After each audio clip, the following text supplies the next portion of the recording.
Hello students, आज हम physics में नया चैप्टर स्टार्ट कर रहे हैं। चैप्टर का नाम है मैग्नेटिक इफेक्ट ऑफ करंट। सबसे पहले हम इसमें देखेंगे मैग्नेटिक फील्ड। मैग्नेटिक फील्ड मतलब समझते हैं बच्चों मैग्नेटिक फील्ड का। सपोज जैसे ये एक मैग्नेट है, हमें पता है मैग्नेट में दो पोल्स होते हैं, एक नॉर्थ पोल एक साउथ पोल। यदि हमने यहां पर एक लोहे का टुकड़ा रखा, आयरन फिलिंग यहां पे रखी, तो ये इस मैग्नेट की तरफ अट्रैक्ट होगी।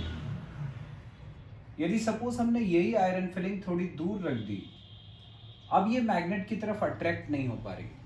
क्यों नहीं हो पा रही? क्योंकि मैग्नेट से इसकी दूरी ज्यादा हो गई, तो मैग्नेट उसके ऊपर अपना फोर्स लगा नहीं पा रहा। तो किसी मैग्नेट के आसपास की ये स्पेस, जहां तक इस मैग्नेट का इफेक्ट, इसका प्रभाव बना रहता है, इस स्पेस को हम बोलते हैं मैग्नेटिक फील्ड। तो मैग्नेटिक फील्ड की डेफिनेशन क्या हुई? Space around a magnet, space around a magnet where its effect can be felt is called magnetic field, तो किसी मैग्नेट के आसपास का वो स्पेस जहां तक उसका इफेक्ट, उसका प्रभाव, उसका इन्फ्लुएंस बना रहता है, उस जगह को अपन बोलते हैं मैग्नेटिक फील्ड। अब ये जो मैग्नेटिक फील्ड है, ये सिर्फ मैग्नेट की वजह से ही प्रोड्यूस हो ऐसा जरूरी नहीं है। यदि मान लो एक वायर में करंट फ्लो कर रहा है, इस वायर में करंट फ्लो कर रहा है सपोज आई। अब यदि तुमने यहां पर एक मैग्नेटिक निडल रखी, मैग्नेटिक निडल तुमने देखी होगी फिजिक्स लैब में, एक छोटी सी कंपास निडल होती है, छोटे से बॉक्स में, गोल बॉक्स में रहती है, और वो ऐसी ऐसी डिफ्लेक्ट होती है। तो जब वो निडल तुम यदि यहां पे रखोगे इसमें, तो वो डिफ्लेक्ट होती है, ऐसी थी तो ऐसी हो जाएगी। उसका डिफ्लेक्शन इंडिकेट करता है कि यहां पर मैग्नेटिक फील्ड प्रेजेंट है। बिल्कुल उसी तरह से यदि हमने मैग्नेटिक फील्ड यहां पे, यहां मैग्नेटिक निडल को अपन ने यहां रखा, तो ये मैग्नेटिक निडल यहां भी डिफ्लेक्ट होती है। इससे अपन को क्या समझ में आ रहा है कि इस वायर ने भी अपने आसपास एक मैग्नेटिक फील्ड बनाई होगी, क्योंकि मैग्नेटिक निडल वहीं डिफ्लेक्ट होती है जहां पर मैग्नेटिक फील्ड प्रेजेंट हो। तो इसका मतलब इस वायर ने भी अपने आसपास एक मैग्नेटिक फील्ड बनाई है। तो मैग्नेटिक फील्ड जो है वो सिर्फ इस मैग्नेट के ही अराउंड नहीं होती। जब किसी वायर में करंट फ्लो करता है तो भी उसके आसपास एक मैग्नेटिक फील्ड बनती है।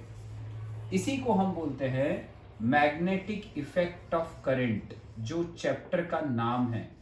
मैग्नेटिक इफेक्ट ऑफ करंट मतलब बिना मैग्नेट के मैग्नेटिक फील्ड का प्रोडक्शन होना। किसकी वजह से? करंट की वजह से। अब ये तो हमें पता चल गया कि जब अपन ने वायर में करंट फ्लो करा तो उसके आसपास एक मैग्नेटिक फील्ड बनी। अब इस मैग्नेटिक फील्ड का एक डायरेक्शन भी होता है। अब वो डायरेक्शन जो है वो हमें पता चलता है एक रूल से, जिसको हम बोलते हैं right hand thumb rule. Right hand thumb rule. अब राइट हैंड थंब रूल क्या होता है वो देखते हैं। राइट हैंड थंब रूल के अकॉर्डिंग यदि अपन इस वायर को, जिसमें करंट फ्लो कर रहा है, यदि हम इसको पकड़ लेते हैं अपने राइट हैंड में, राइट हैंड में पकड़ना है, और राइट हैंड का जो अंगूठा है वो उस डायरेक्शन में रखना है जिस डायरेक्शन में करंट फ्लो कर रहा हो। जैसे इसमें करंट ऊपर की तरफ जा रहा है, तो हमें इसको राइट हैंड में पकड़कर हमारा अंगूठा ऐसे रखना है ऊपर की तरफ, जिससे करंट का डायरेक्शन इंडिकेट करे। जब अपन ने इसको ऐसा पकड़ा तो हमारी उंगलियां जिस डायरेक्शन में घूम रही हैं वो बताता है मैग्नेटिक फील्ड का डायरेक्शन। अब हमारी उंगलियां कहां से? यहां से स्टार्ट हो रही हैं और यूं जा रही हैं, ऐसी जा रही हैं, ठीक है। तो जब अपन ने इसको पकड़ा राइट हैंड में, अंगूठा ऊपर की तरफ रखा क्योंकि करंट ऊपर की तरफ जा रहा है, तो हमारी उंगलियां ऐसा डायरेक्शन इंडिकेट कर रही हैं। तो ये होता है मैग्नेटिक फील्ड का डायरेक्शन, जो अपनी उंगलियां इंडिकेट कर रही हैं। घड़ी में कांटा ऐसे घूमता है तो ये क्लॉकवाइज होता है, पर अपना मैग्नेटिक फील्ड ऐसे जा रहा है, मतलब कि ये एंटी क्लॉकवाइज डायरेक्शन। तो जब अपन किसी वायर में करंट फ्लो करते हैं तो उसके आसपास मैग्नेटिक फील्ड बनती है और मैग्नेटिक फील्ड का डायरेक्शन ऐसा होता है एंटी क्लॉकवाइज, ऐसे वायर को घेरा हुआ ऐसे जाता है। अब अपन करंट का डायरेक्शन चेंज कर दें, अपोजिट कर दें, अब देखें क्या हो जाएगा। सपोज करंट ऊपर की तरफ नहीं जा रहा, यदि ऊपर से नीचे आ रहा है ये, अब क्योंकि इसमें करंट फ्लो कर रहा है तो फिर इसके आसपास मैग्नेटिक फील्ड बनेगी। अब देखिए मैग्नेटिक फील्ड का डायरेक्शन क्या होगा। तो हमने वायर को पकड़ लिया राइट हैंड में, अब की बार अंगूठा हमें नीचे की तरफ रखना है क्योंकि करंट नीचे की तरफ जा रहा है, ऐसे यूं। तो अब देखो उंगलियां कैसे घूम रही हैं, अब उंगलियां यहां से ऐसे जा रही है यूं। तो अब मैग्नेटिक फील्ड का डायरेक्शन ऐसा हो गया, ये डायरेक्शन कैसा हो जाएगा, क्लॉकवाइज। ये हो जाता है क्लॉकवाइज डायरेक्शन, ऐसा। इसका मतलब जो अपन ने देखा राइट हैंड थंब रूल, इसमें राइट हैंड थंब रूल का स्टेटमेंट क्या हो जाएगा, if a current carrying conductor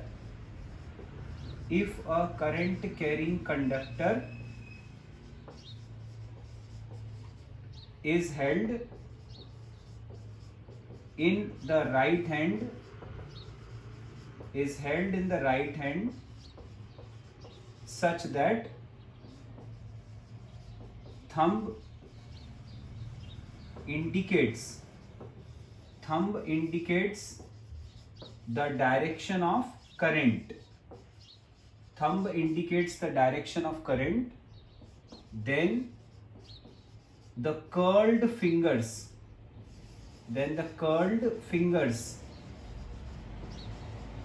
give the direction of magnetic field. इसको हम बोलते हैं राइट हैंड थंब रूल। बहुत इंपॉर्टेंट रूल है ये।